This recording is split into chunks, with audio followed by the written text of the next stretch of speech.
Meghan Markle quite literally dumped the former royal Prince Harry purely for business. As ever, let me explain.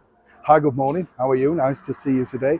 I'd like to share these bits of history, as you know, because on this day in 1879, in Lombard Street, in the very heart of London, very prestigious area, I might point out as well, the very first British telephone exchange opened. I didn't know that, did you? Can you think about what that must have been like, though, in 1879, being able to phone someone? It'd be a bit like when we all first got mobile phones, wouldn't it? Did you? I didn't know anybody. I had to keep ringing the only person I knew to make sure the phone was actually working. Were you like that? You didn't know anybody, did you? Because, well, it was kind of, I had a business phone, you see. It was given to me by a company I was working for. And I thought, oh, this is great. But apart from calling into the office, nobody I knew had a mobile. Let me know if you were the same.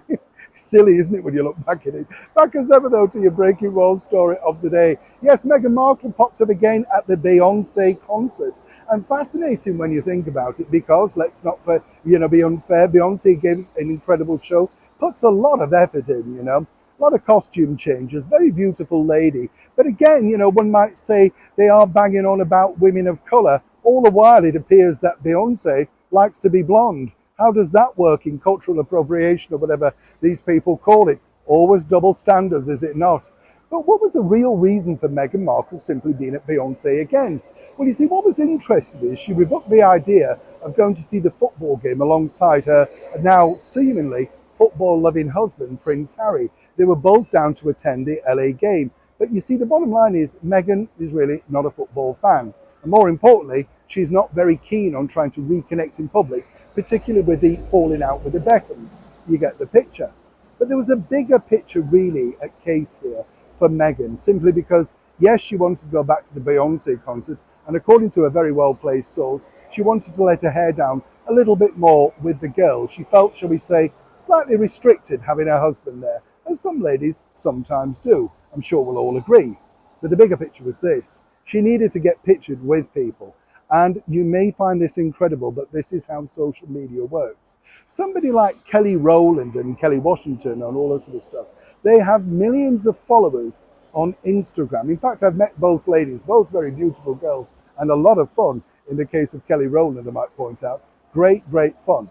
But it's a bigger picture, as I say, it's business. And you see, what you've got to do, and let's not forget this, Meghan is now 42.